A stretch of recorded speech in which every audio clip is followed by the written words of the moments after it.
Fala galera, tudo tranquilo? Hoje estamos aqui para responder umas perguntinhas que estão gerando crises na fé. Vocês mandaram essa perguntinha pelo Insta. Eu vou responder elas respeitando o anonimato que foi prometido. Essa pergunta aqui, que está gerando crise na vida de uma irmãzinha. Por que quando estou perto de Deus, tudo é mais difícil? Então, vamos lá, vamos dar uma mergulhada nas escrituras e usar bom raciocínio, boa lógica para responder essa pergunta. Então, vamos lá. Por que tudo é mais difícil quando a gente está próximo de Deus? Vamos começar do fato de que Jesus, na verdade, nos prometeu não uma caminhada fácil, mas em Mateus 7, versículo 13 ao 14, ele diz que estreita é a porta, apertado o caminho que leva à vida e poucos há que a encontrem. Ele fala sobre um caminho estreito, uma porta apertada, ele não fala sobre um negócio relaxante e confortável.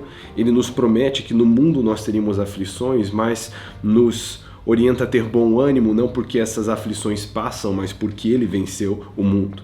A nossa alegria, a âncora da nossa esperança, não está vinculada nem atrelada às coisas dessa vida que são passageiras, momentâneas, corrompidas pela ferrugem e pela traça. A nossa âncora de esperança está em Cristo, que é eterno e vive para todo sempre. Morreu, esteve morto, mas agora vive pelos séculos dos séculos e tem em suas mãos as chaves da morte e do inferno. Então, nós nunca fomos prometidos uma caminhada tranquila. Na verdade, nós somos prometidos que propriamente por servir a Cristo seríamos perseguidos e maltratados. E para seguir a Cristo, nos é anunciado que nós devemos tomar uma cruz, negar a nós mesmos e então seguir a Cristo Jesus. Isso vem de um lugar de negar a si mesmo, ao ponto de que já não sou mais eu quem vivo, mas Cristo que vive em mim. E eu deixo de viver para correr atrás dos meus desejos e vontades, e agora eu vivo para fazer a vontade daquele que me chamou. Então a vida com Jesus é uma vida de negação. Eu preciso negar a mim mesmo, os meus próprios desejos e vontades. Eu preciso negar a influência do pecado, a lei do pecado que rege a minha carne. Eu preciso travar uma constante batalha com isso. Eu preciso agora viver em obediência ao Mestre, ao ponto que, como Tiago 4,13 diz, eu não posso nem dizer vamos amanhã para tal cidade fazer lucro e negociar. Ao invés disso, eu tenho que dizer, se o Senhor quiser, eu vou viver, não só viver, mas fazer isso ou aquilo. É uma vida de completa submissão e, obviamente, uma vida de completa submissão é mais difícil do que uma vida onde eu posso fazer o que eu quero, o que eu bem entendo, o que eu tenho desejo. Então, um primeiro ponto de vista, a vida com Jesus é mais difícil, porque ela não é sua. Mas, de um segundo ponto de vista, nós fomos avisados de tudo isso por um motivo. Agora, por que no meio dessa dificuldade eu posso ter bom ânimo? Por que Jesus diz que eu tenho que desistir da minha vida, que eu não posso amar nem meu pai, nem minha mãe, nem minha irmã, nem minha esposa, nem meu cachorro, nem ninguém mais do que a Jesus, ou então eu não sou digno de Jesus, mas ele ainda vem dizer que o seu fardo é leve?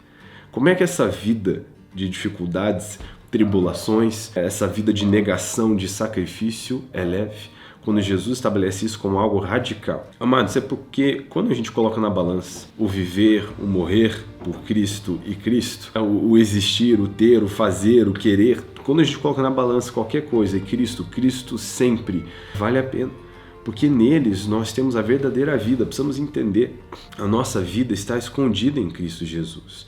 E do mesmo jeito que Cristo Jesus, nesse momento, ele está escondido, num certo sentido, não está visivelmente à vista das pessoas, ele está no céu com o Pai Celeste à sua direita. Do mesmo jeito, a nossa vida está escondida nele, mas quando ele se revela, vai se revelar também a nossa vida, a nossa verdadeira existência. Então, pode parecer difícil se nós não estivermos com a perspectiva correta e alinhada, de que, na verdade, aquele que desiste da vida, a encontra. Mas aquele que tenta salvá-la vai perder.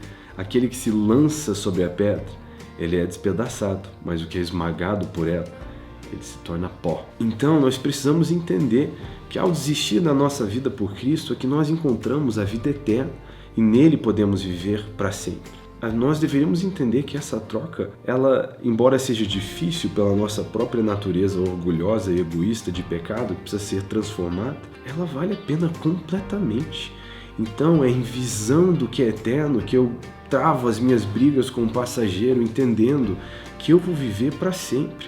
E eu não sei o que vai acontecer semana que vem, mês que vem, ano que vem, mas eu sei que daqui a 1 milhão de anos tem um lugar na mesa de Jesus para mim, onde eu posso dizer a inimaginável frase, Senhor Jesus, você pode me passar o pão? Então nós temos que ter em mente não uma mentalidade passageira, mas olhar para as coisas de maneira eterna. E é por isso, né, o que é o para sempre em comparação com 80, 120 anos nessa terra. Numa eternidade, isso não é nada. 80, 120 anos são insignificantes. Então eu preciso viver de um jeito que pensa na eternidade. E é por isso que o fardo de Jesus é leve, porque essa troca vale a pena. Eu estou fazendo muito pouco comparado com o que eu recebi. E é por isso que os nossos irmãos e irmãs na fé são capazes de entregar a própria vida por Jesus sorrindo e cantando, porque encontramos nele algo mais precioso do que a vida. E agora, de uma final perspectiva, vamos pensar, conheça seu inimigo. Deixa eu pegar até o versículo aqui. 2 Coríntios 2, no versículo 11, fala sobre não ignorar as intenções de Satanás, conhecer as suas intenções, para que ele não tire vantagem sobre nós. Em outras palavras, conheça seu inimigo. Vamos lá, na perspectiva, né, de Satanás. Se você não está firme com Deus, não está vivendo por Ele, não está caminhando nesse lugar, Satanás precisa se preocupar com você? Não. Você está no papo dele, ele não precisa se preocupar. Mas agora, se você está, não é nesse momento que ele devia estar querendo briga, que ele devia estar querendo te derrubar, o que você faria no lugar de Satanás? Então, a gente precisa entender, porque tem muita gente chocada que a terra boa tem gigantes. Tem muita gente chocada com a oposição do inimigo, quando isso para nós é uma confirmação. Meu irmão, se você está tendo oposição do inimigo, quer dizer que você está na direção correta.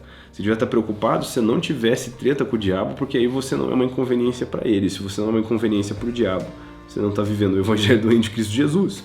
Então devia ter treta, a gente devia ter briga. E a gente briga tranquilo porque nós somos mais que vencedores em Cristo Jesus. Em Cristo já é todo nosso, nada deles. E a gente pode sair com dunamis e exousia, poder e autoridade, sabendo que a gente pode chutar o pau da barraca do capeta. E é isso que a gente está aqui para fazer. Então, dessa perspectiva, a gente precisa entender e sentir consolado no fato de estar tendo oposição, né? Nem todo sofrimento vai ser, né, porque Satanás está te perseguindo.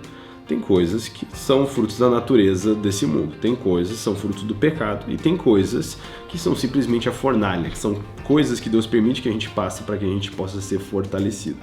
Inclusive coisas que as pessoas intentam para o mal, que Deus pode usar para o bem. Então, nisso tudo, eu tenho uma certeza, Deus é bom, Ele quer o meu bem e eu estou seguro nele. E mesmo se eu morrer hoje, tem um lugar no céu para mim, né? Tem um lugar ao lado do Senhor. Quando eu digo céu, falando da eternidade, eu sei que tem um lugar que Ele preparou para nós, com muitas moradas, onde o seu rosto vai iluminar tudo. E é para esse lugar, é para esse dia que eu estou vivendo hoje de maneira digna, buscando viver de maneira digna. Então eu espero que isso faça sentido. Não se sinta desmotivado por ter dificuldades, mas se sinta motivado, porque você pode passar por elas com Cristo. Nosso Senhor Jesus, Ele é muito diferente dos falsos deuses do Olimpo que não se misturam, estão lá no seu apartamento de elite, sua montanha exclusiva e só se misturam com a humanidade para trazer confusão. Uma música do John Mark que faz esse contraste. Mas o meu Deus, Ele se fez homem, Ele se colocou no meio da nossa dor, Ele sabe o que é sofrer, Ele sabe o que é ser tentado em todas as coisas, ainda assim, sem cair, sem pecar. E esse é o tipo de consolo e encorajamento que eu tenho no sumo sacerdote, que entende o que eu passo, mas também o que é necessário para vencer.